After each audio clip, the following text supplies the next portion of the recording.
Simply avoiding adding extra fats or extra sugars to your foods is the best solution for weight management. Hey everybody, it's Jason Blaha here. I thought I would chat with you guys and gals a little bit about this today. But a quick reminder, if you guys will click a like down below, it'd be greatly appreciated. If you aren't following or subscribed, please do so.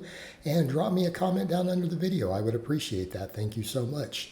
All right, so over to the topic.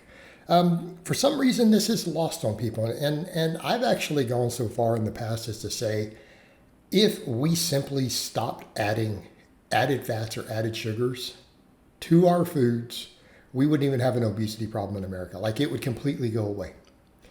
Now, people say silly stuff like, no, it's still calories and calories. But this is how you create calorie density and hyperpalatability. And this is what people forget. Like, let's not even get into the topic of inflammation. Let's not get into any of the topics of metabolic resistance, because we know some of these foods cause insulin resistance. We know these foods cause metabolic issues. We know all of that. That is very, very overwhelmingly obvious, and particularly the more refined versions. In other words, yes, butter absolutely causes insulin resistance, very well confirmed, but whole milk does not. Makes sense? Dealing with a whole food versus an extremely extracted food that's just the fat. And then, it's been emulsified and things. Same things with refined sugars. Chewing on a piece of sugar cane doesn't cause the same effects in the body as consuming table sugar, even though that's the source of it. But let's set that stuff aside and let's just talk about calorie density and hyperpalatability. What makes foods hyperpalatable? When you combine fatty with salty, or you combine fatty with sweet. Well, how do we do that? Well, adding fats and then adding salts, or taking an extremely fatty food and adding salt. Kind of see what I mean with things like bacon and butter right here? Do we see where we're going with that? Let's make something hyper palatable. Oh, butter tastes so good added to food. Well, yeah, of course it does. It's taking an extracted fat, a pure fat, adding salt to it and then slapping it on top of something. Well, yeah, that makes it taste better. It's called hyper palatability. And it also dramatically increases the calorie density. Okay? Hopefully this makes sense at this point. It's kind of like, but these foods taste good. And it's like, well, I'm sure if you're hooked on cocaine, I'm sure you'd enjoy it also. But this is not helping your weight loss. This is not helping your body fat, and that's the point.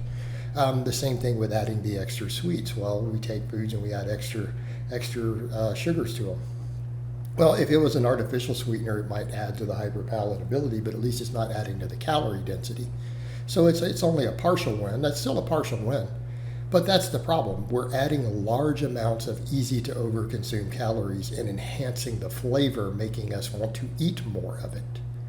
All right, this is the biggest problem. This is why we have these issues. And it's very, very straightforward. I mean, you're just adding empty calories. You're adding empty calories to your food. Now, the sugar itself wouldn't be an issue if you were on a nearly zero fat diet. You could probably get away with that. You're still going to, now don't get me wrong, the refined sugar is still going to have some negative metabolic effects, but we don't actually ever store it as fat. But that sugar will make you store any fat that you eat if you eat too much of it. So, I mean, in theory, that one would be the lesser of two evils in this context, but very few people are following a diet that's only like 5% fat. They're just not. In which case, they could in theory get away with it, but again, still not optimal. Not optimal. So let's get over and talk about the rest of it. So you bring this up and then people will say stuff like, yeah, but I mean, what about olive oil? It's healthy. Can't I just add olive oil? Now, I know it's an added fat, but it's like, no one's denying there's health benefits to olive oil, right? So we're getting over into, in this case, you're adding a fat that doesn't have any negative effects on inflammation. In fact, it's mildly anti-inflammatory. There's all sorts of beneficial stuff in it, all sorts of healthy stuff in extra virgin olive oil, right? Doesn't mean it won't make you fat. You see the problem here? This is the difference that people are not grasping. They're not grasping the difference between health and optimizing body composition. Yes, there's overlap. But in the case of adding a bunch of olive oil to stuff, keep in mind it's still a fat. You're still adding a bunch of calories directly to your diet that your body can directly store as body fat relatively easily.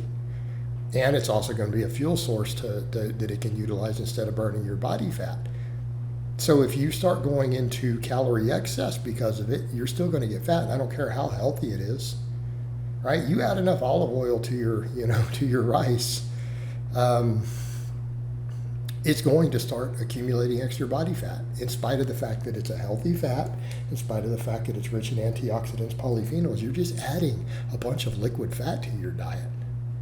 Does it mean the health benefits aren't there? Does it mean it won't lower inflammation? No, it'll still do those things. But it's still going to stick to your fat butt.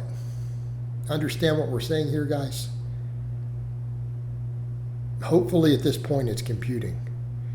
When you start adding these high calorie density things, and the only reason I bring up the refined sugars is because of the metabolic effects and then the extreme calorie density with the hyperpalatability. Okay? Now you start talking about adding any sort of your fats to your diet. I don't care if it's oil, I don't care if it's butter, I don't care if it's, I'm going to cook in beef tallow or lard. Well, you're adding extra fats that you do not need. Well, this is how we get fat. And it's very straightforward. Okay?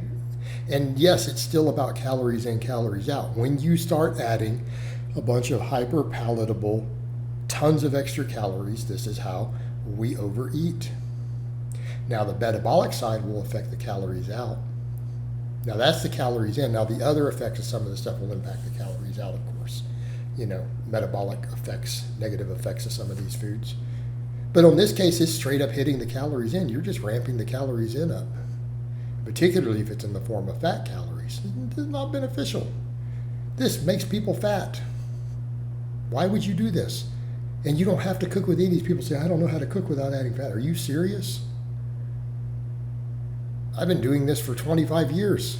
I don't find it hard to cook meat at all without added fats. Do you not know what fire is? Do you not grill? Do you not have an oven that you can bake it in? Do you not have a grill? Like, I put up pictures of my chicken all the time. I just put it in baking racks with little trays with grids on them, and I put it in the oven. Season it, throw it in the oven at 425 until it's done. That's it. You don't have to add any oil. This is insane. This is insane. But this is the problem.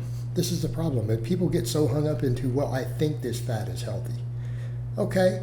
So whether it is or not is largely irrelevant. So even if you conclude, for example, that the beef tallow is a healthy fat, or for whatever insane reason, you're still adding a bunch of empty extra fat calories to your food that is making it hyperpalatable and more calorie dense. This will make you fat. All right, guys, but that's really all I have to say on that today. I hope it's been informative, and I'll talk to you guys and gals next time.